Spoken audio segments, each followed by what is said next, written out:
Shalom. I'm Rabbi Joey Hessel, an associate rabbi here at Washington Hebrew Congregation.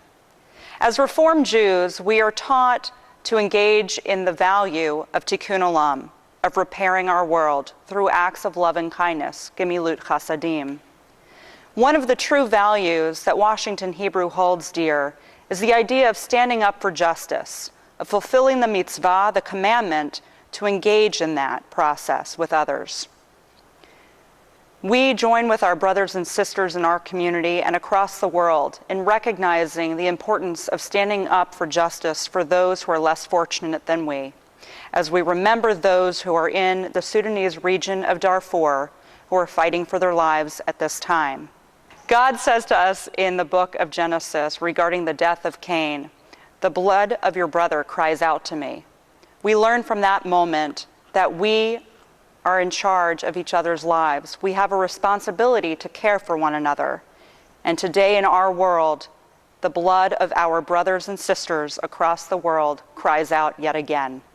It is up to each of us to fulfill the responsibility we have towards the rest of humanity by standing up for what is right, for offering a lending hand, and for wishing for peace. Sometimes a teacher makes a difference. When I was in the 8th grade, Mrs. Deckelbaum told us this inspiring story.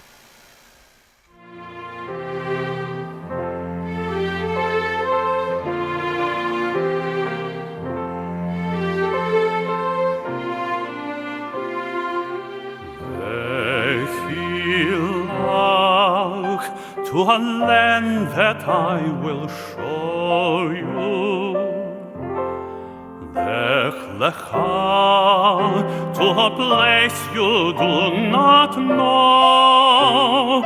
Lechi Lach, on your journey I will bless you, and you shall be a blessing.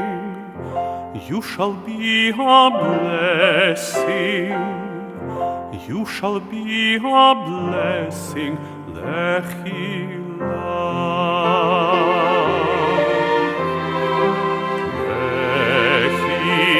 Lach, and I shall make your name great. Lech Lecha, and all shall praise your name. Lechi Lach, to the place that I will show you. L'simchat Chaim, l'simchat Chaim, l'simchat Chaim, Lechi Lach. Shalom. My name is Sarah Deckelbaum, and I have been a Jewish educator since, well, I won't tell you the year, but let's say for the past 40 years. And for the past 21 years, I have served as the associate principal at Washington Hebrew Congregation in Washington, D.C. and Potomac, Maryland. My story is about the Holocaust and some survivors of the Holocaust. Now, you may know that during the Holocaust, 6 million Jews died, and also 5 million non-Jews died.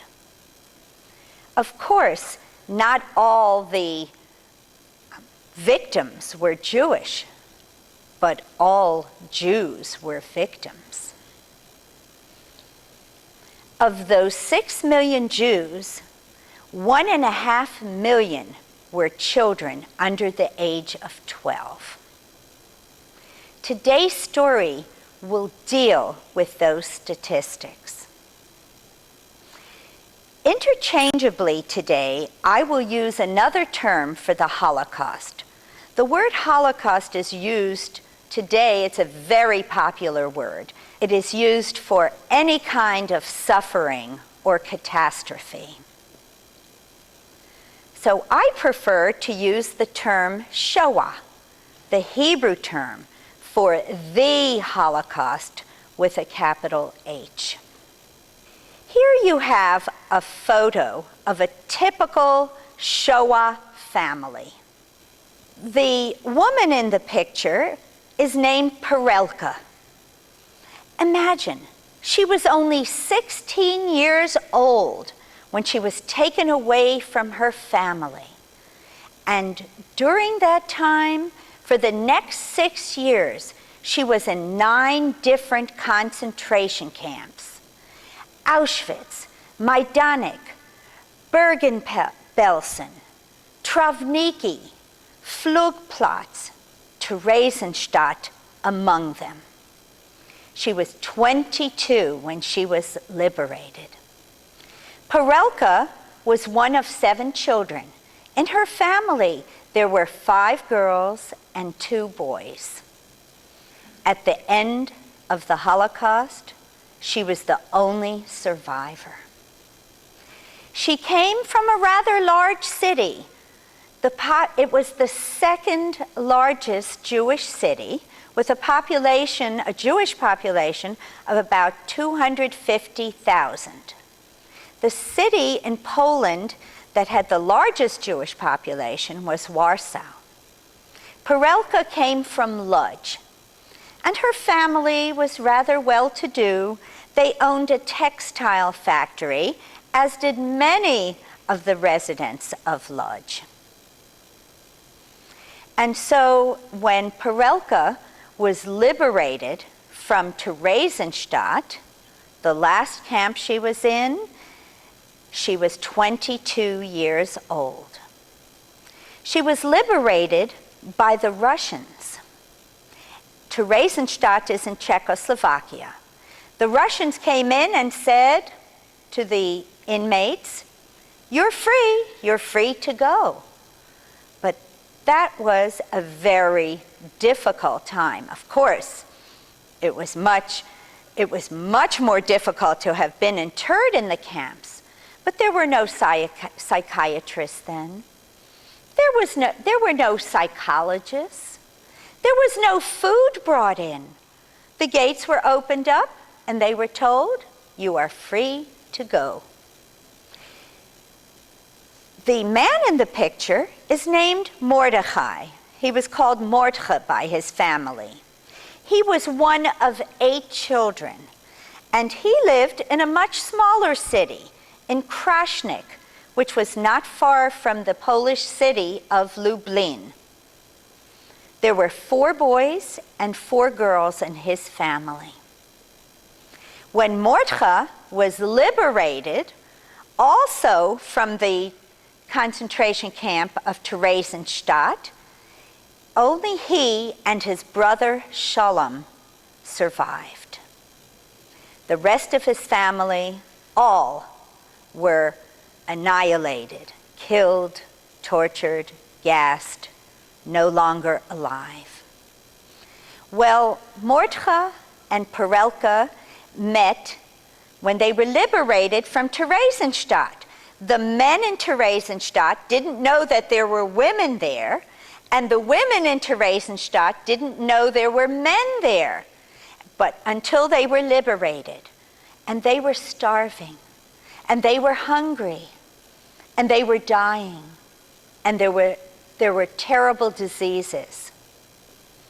Mordcha was one of the first who actually walked through the gate and out the gate. He made his way into a farm in Czechoslovakia, and there he found a cellar.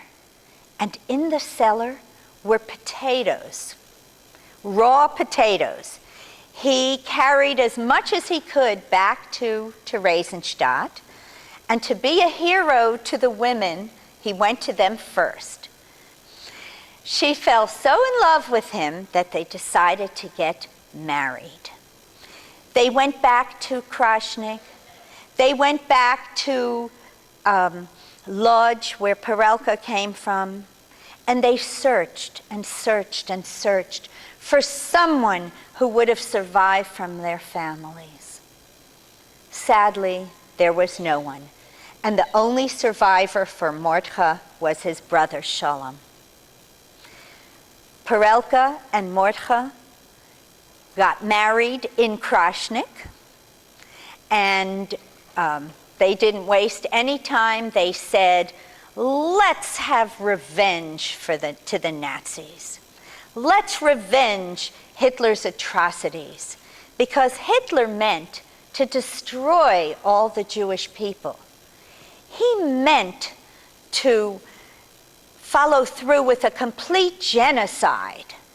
And so, Perelka and Mordcha, just like so many survivors, decided to get married. The ultimate revenge, the ultimate resistance, form of resistance, and start families as soon as possible. Perelka was 7 months pregnant when she and her husband Mordcha set out for a very treacherous journey. You see, Perelka said she did not want to have a baby born in Poland. Do you know why? Who occupied Poland at that time? The communists. And so the only way one could get out from behind that Iron Curtain, from behind communist-occupied Poland, was to escape. And in the middle of the night, Perelka, so pregnant, and Mordcha joined about 39 other Jews who were going to escape. In the middle of the night, they were led by the Bricha. Do you know who the Bricha were? They were Palestinian agents. Now you may say, Palestinian? The Palestinians helped the Jews escape? No. At that time, the Palestinians were considered the Jews because it was before the founding of the State of Israel. So the Jews used to call themselves Palestinians. And there were Palestinian songs, and the World Fair of 1939, the Palestinian Pavilion, was a Jewish pavilion. And so these 40-some people, disguised as Greeks, went to escape from Poland, over the mountains, over the Alps. Their destination was Vienna, Austria. And they were told, don't speak in Polish, don't speak any native European languages. So they disguised as Greeks. When they came to a checkpoint or border or whatever, they would speak using Hebrew prayers. Ashrei Yoshvei Veitecha, someone would answer, Odia Hallelu Chasela. And so that is how this group escaped. They were carrying bundles on their backs. And it wasn't until later that Perelka and Mordechai realized what were in those bundles on their backs. They were children, little children, their mouths taped shut so they wouldn't make any noise. And through snow and sleet and ice cold, pregnant Perelka and the group carrying the children in their bundles made it to a hospital in Vienna, Austria. From there, they were taken to a displaced person zone in Western Germany. Now, why would people who had been clearly the victims of Nazi oppression, why would they want to go to Germany? Because Western Germany was the only way out of Europe. And who occupied Western Germany at that time? The Allies, the Americans. And so it was in the little city of Amberg, which was surrounded by former concentration camps, that Perelka and Mordechai gave birth to a little baby girl. The first baby born to this Jewish group of Holocaust survivors. And what did this child's birth mean? What did it mean? It meant hope. It meant future for the Jewish people. It meant a new Jewish mother in Israel was born, for Israel was born. And there was a great rejoicing among the survivors. In fact, when this little Jewish baby was named at her naming, thousands of survivors living in displaced persons camps and zones came to her naming because this was a healthy Jewish child. And what a miracle that was, because after going through the camps with so much illness and sickness and suffering, to give birth to a healthy Jewish baby, that was a miracle in itself. That was a time to rejoice because the Jewish people would not become extinct once there were babies born. You may be wondering how I know so much about this Holocaust family. Well, the truth of the matter is, ladies and gentlemen, I am that baby. After the Holocaust, approximately 140,000 survivors came to America and made their homes in America. 37,000 went to Canada, but the majority of the survivors went to Israel and were absorbed by Israel. 2/3 of the survivors went to Israel. My mother, Pearl Wiesenfeld Lang, and my father, Morris Lang, and his brother had planned to go to Palestine. But when my mother heard that the victims of the Shoah were once again being put behind barbed wire in Cyprus, she said, no, my little baby girl can never be behind barbed wire. And luckily, my father found a distant relative living in Brooklyn who was willing to sponsor our coming to America. And in 1949, we made that journey. I was not quite 3, but I remember that trip. We came on a ship called, it was a rickety ship, the General Taylor. And was I sick. Everybody was sick on the voyage to America. Now I want to tell you a little about my family. You know, when I grew up, I never knew a grandma, a bubby, a grandfather, a Zadie. I never had an aunt or an uncle or cousins. But you're saying, but you had your Uncle Sholem, right? He survived. Not so. On my first birthday in Hamburg, Germany, Uncle Sholem was on his way to the bakery to buy a cake for my birthday. And he was attacked, strangled, and shot by a Nazi. That was in 1947. That was not unusual. In Kielce, Poland, 36 Jews were killed after surviving the Holocaust and returning back to their home. Europe was a dangerous place for Jews, even after the Holocaust. And so my father's only surviving relative was slaughtered and killed a year after I was born in Germany. My parents were liberated in May of 1945. And when the Russian troops came into Theresienstadt, you may recall that Theresienstadt was where the poems were written. Among them, I Never Saw Another Butterfly.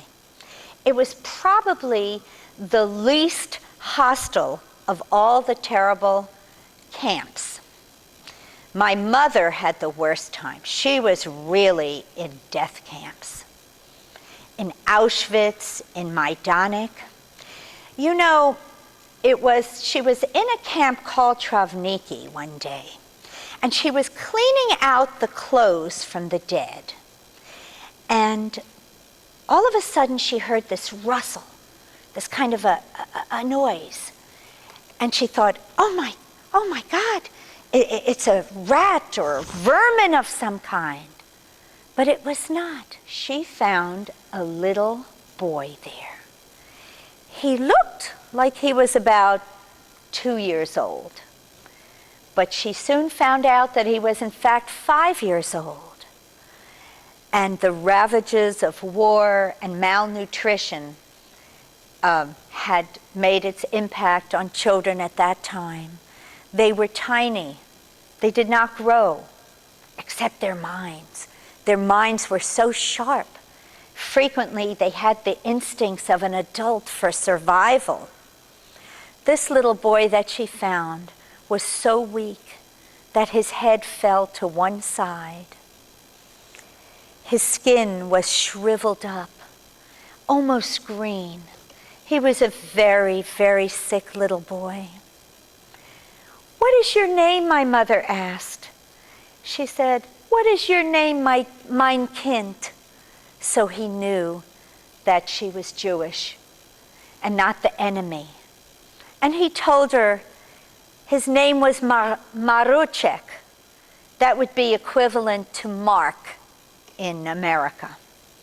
Maruchek came from Warsaw, and he witnessed his mother being shot dead in front of his eyes as he hid under a bed between some mattresses.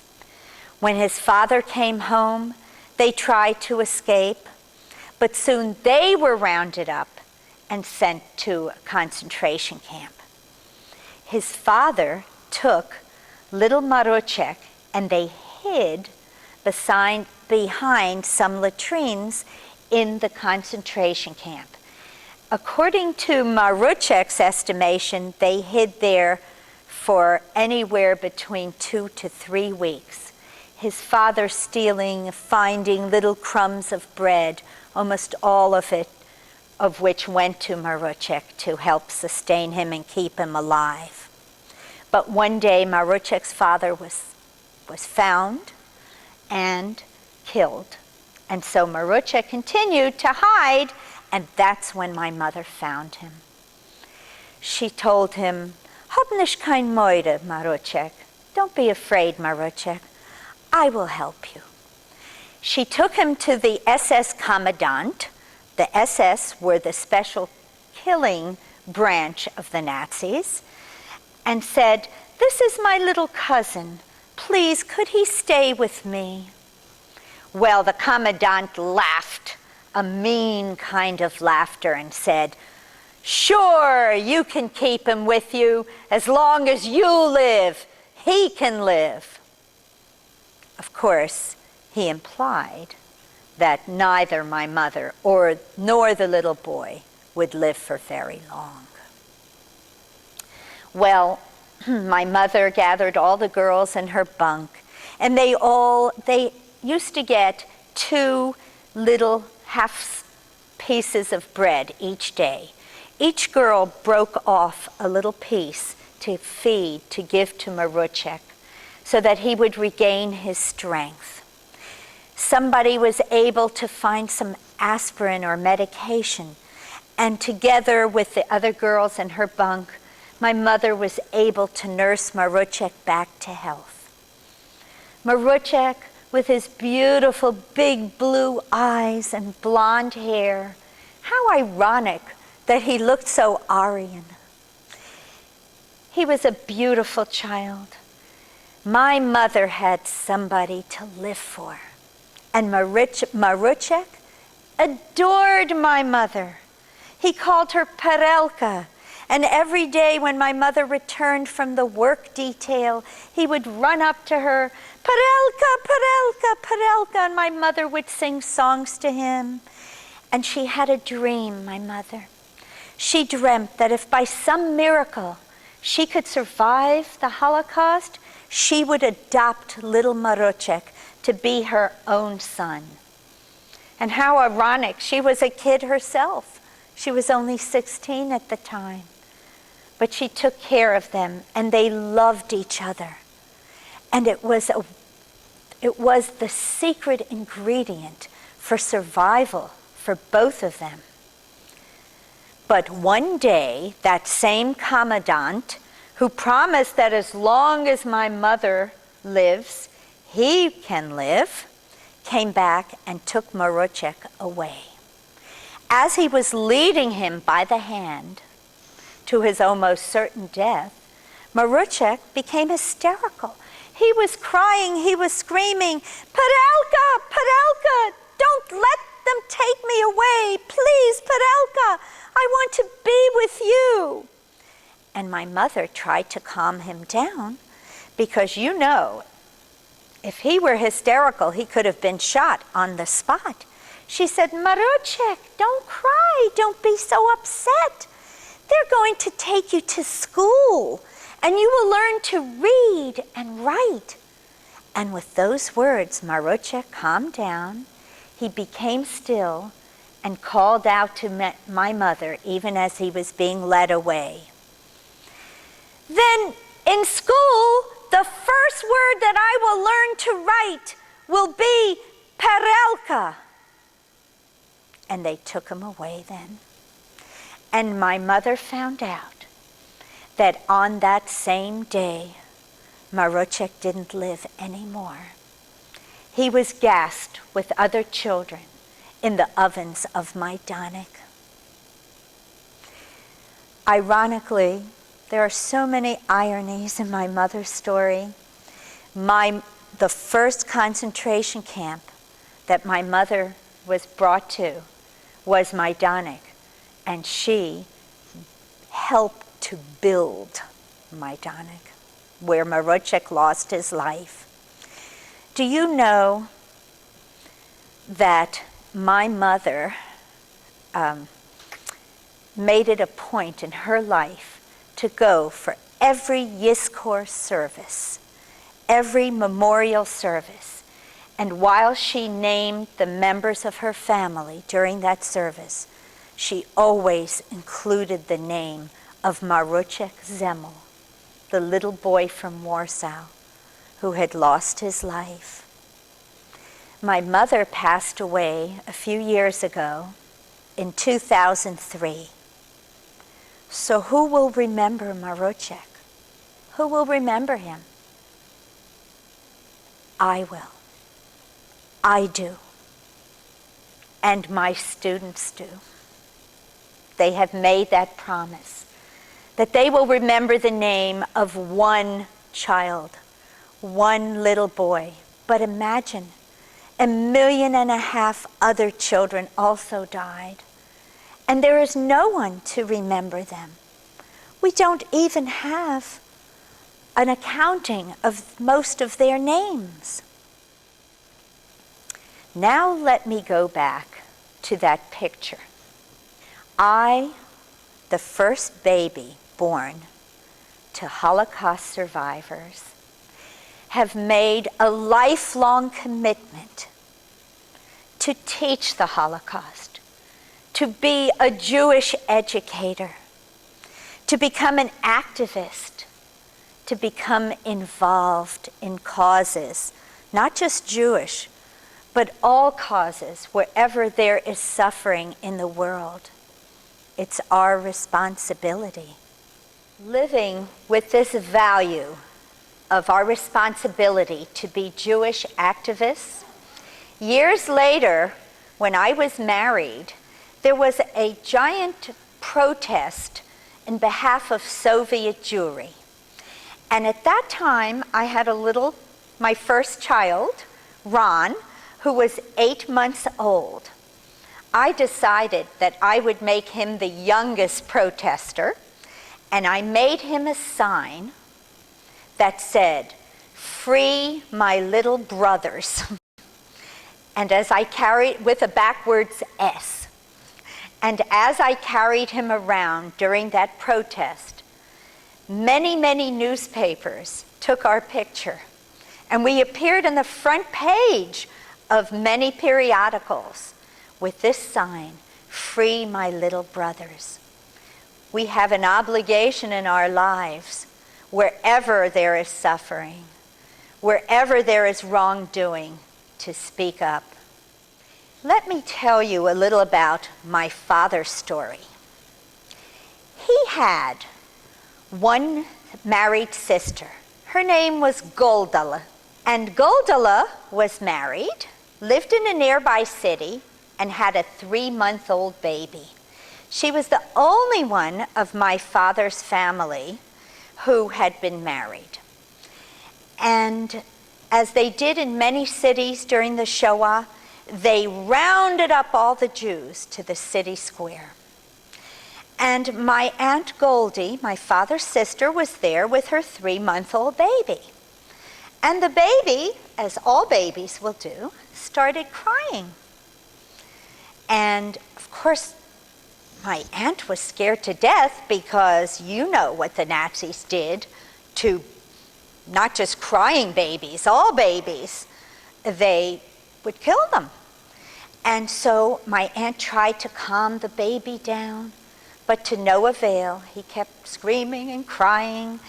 And so my aunt tried to bribe the Nazis to please leave the baby alone, to let him live.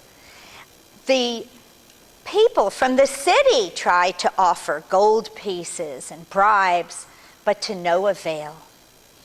The Nazis would say things like, "Shut that Jewish dirty pig up," you know. They would use the most foul language. And finally, they said to my Aunt Goldie, "Too late. You and your baby are going to die. And we're going to use you as an example for all the Jews." And so they shot the baby while my aunt was holding him in her arms. They chose to shoot him first so my aunt would suffer and see her baby die. And then they shot her through her heart. The Nazis used her as an example of no resistance. No resistance. Whatever the Nazis said, you did. Or you were killed, or your friends were killed, or your family was killed. That is one of the reasons that the Nazis extracted so much cooperation from other people. So I lost my Aunt Goldie, along with all my other aunts and uncles, along with all the cousins I never knew. You know who my relatives were? Other survivors. They still are today, and very good friends. Those are my relatives. But how blessed I am today to have married an American Jew, a 4th-generation Washingtonian, who came with a large family, and I treasure each and every one of them. What a blessing to have mishpacha, to have family. Growing up as a child in America, I can recall many, many nights that I was awakened in the middle of the night with the screams of my mother, with the cries of my mother. You see, she had this recurring dream. When they came and took my grandfather, my mother's father, away, they were holding him by the beard and cutting off his beard.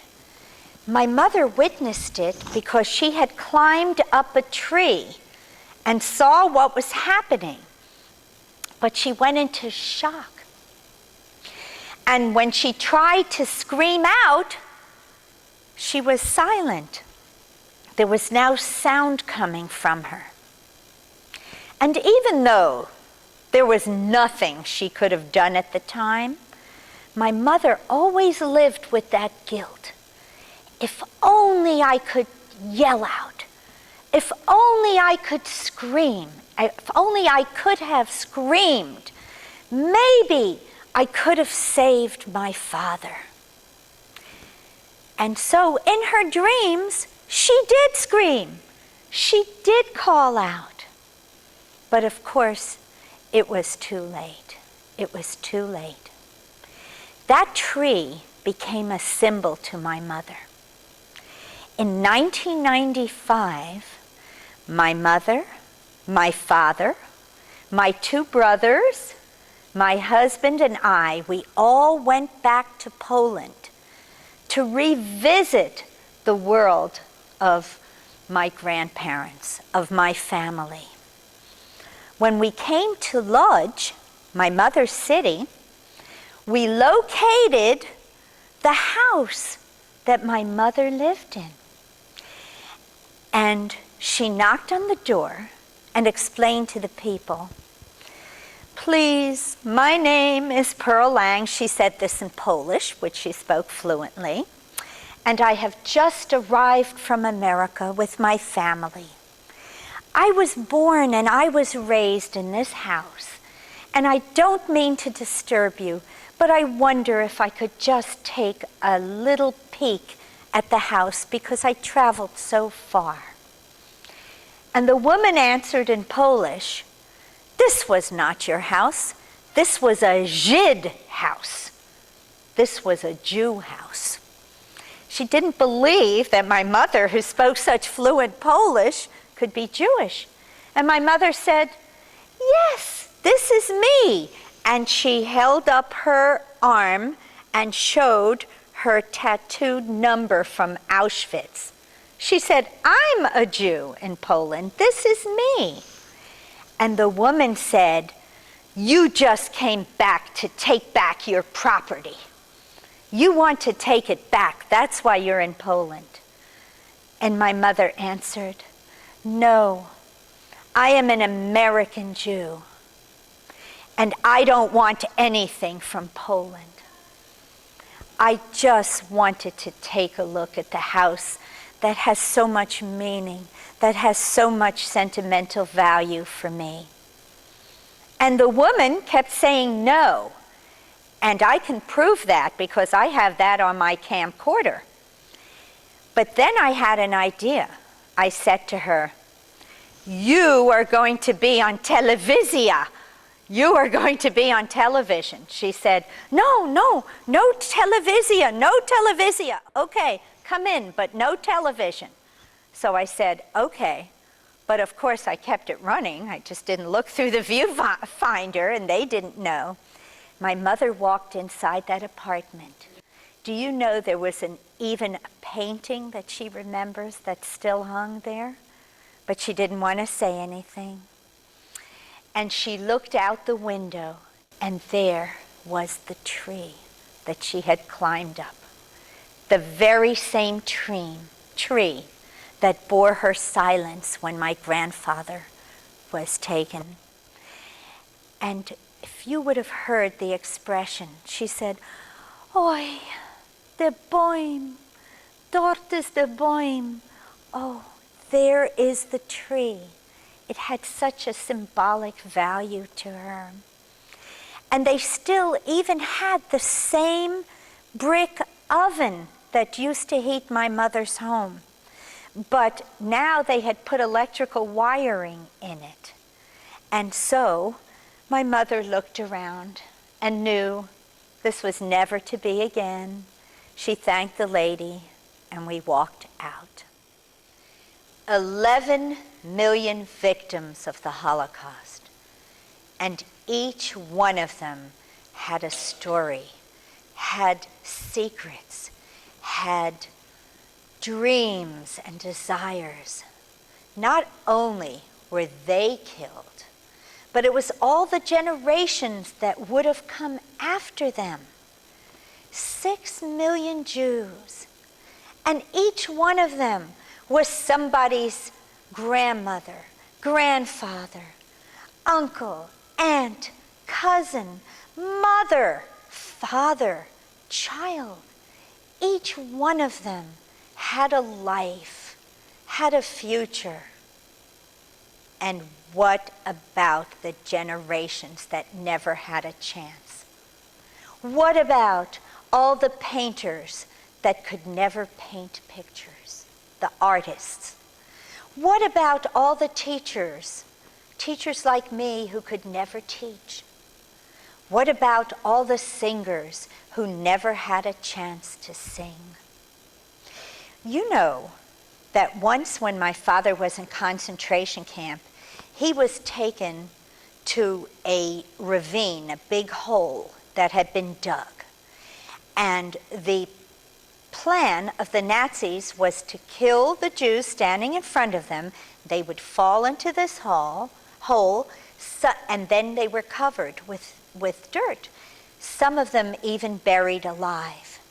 My father was there, even undressed, ready to be shot, and he had an idea. He said to the commandant, "Please, sir, let me live. I'm a singer. I'm an entertainer. I can sing for the troops, for your German troops."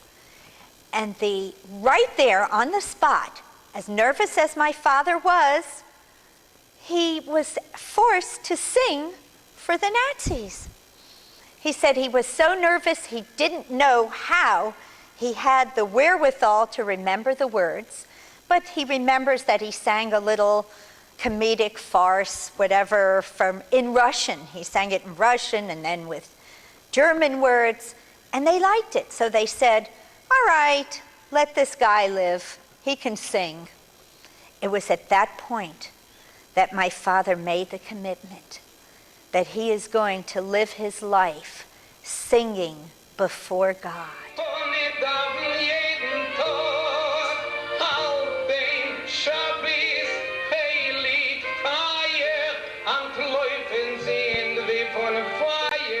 And he studied at the Jewish Theological Seminary after we came to America, and he became a cantor for almost 50 years. He was a cantor. But guess what? He just got a job for the high holidays. I'm not going to say how old he is, 86, but he does a great job. And thank God he's healthy and can take care of himself, and he still sings based on that commitment that saved his life. Did you know that my mother's parents, owned a textile factory, and their foreman was a non-Jewish Polish man whom they were very close to. He was like family. He joined them at every family dinner, Jewish celebrations, non-Jewish celebrations. He was like a member of the family. And they called him over, and my grandfather removed a brick from the wall and said to him, "Listen, these are very, very hard times for the Jews, and we may have to leave, but I want to show you we are putting all our family jewels and all our money behind this brick." And then they closed the brick and cemented it in. Then they said to him, "If by some chance we don't return after the war, we want you to have this money. We want you to have these valuables." And the next day, this trusted, quote unquote, friend of theirs came back with the Nazi police and said, here it is, here's their valuables. They were trying to hide it. Obviously, he was paid off. Obviously, he didn't want to wait till the end of the war. He wanted the money right there and then. And so it was a betrayal of friends and neighbors that haven't happened so often to the Jewish people. They were the people who weren't the perpetrators, but they were the people who wanted to benefit from the tragedy that was happening. And they were also the people who kept silent. So many stories, so many unbelievable happenings. I remember when my mother told me that she was while she was lying on the bunks, hard bunks, there were maybe 10 women on one small section.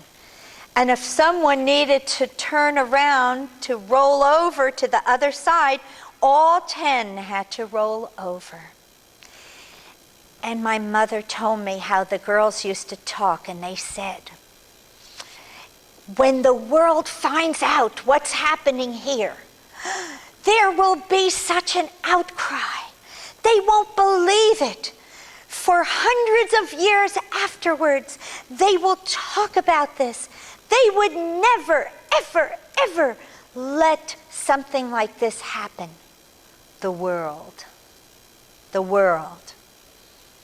Unfortunately, most of the civilians were not fortunately, most were not perpetrators.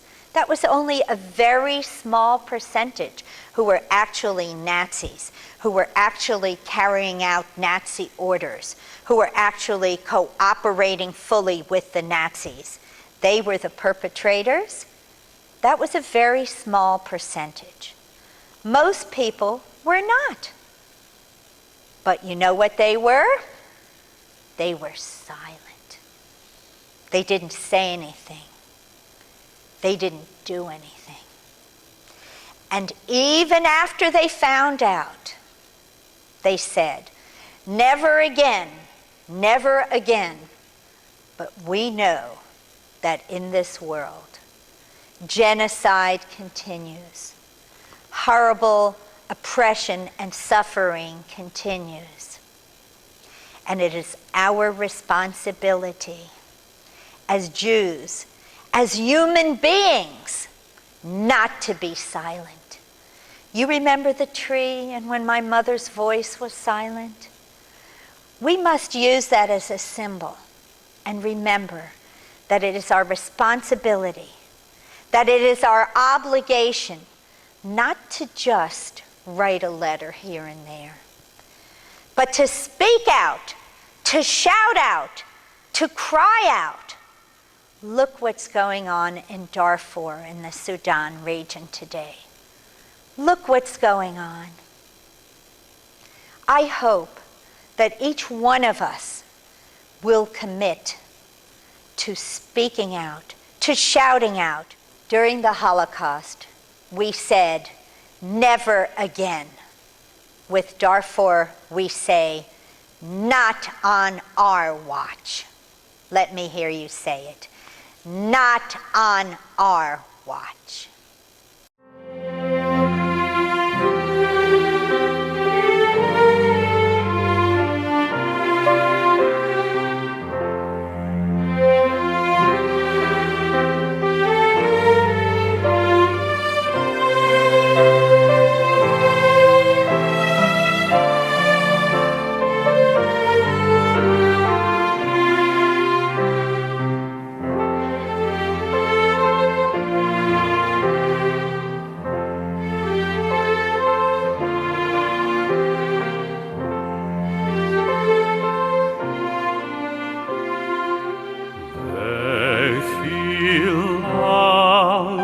To a land that I will show you. Lech Lecha, to a place you do not know. Lechi Lach, on your journey I will bless you, and you shall be a blessing. You shall be a blessing. You shall be a blessing. Lechi Lach,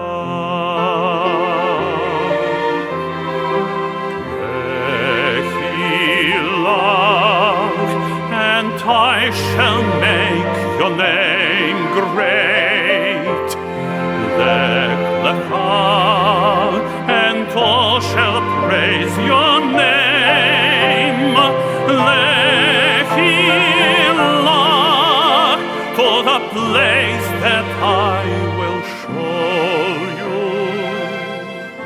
לשמחת חיים, לשמחת חיים,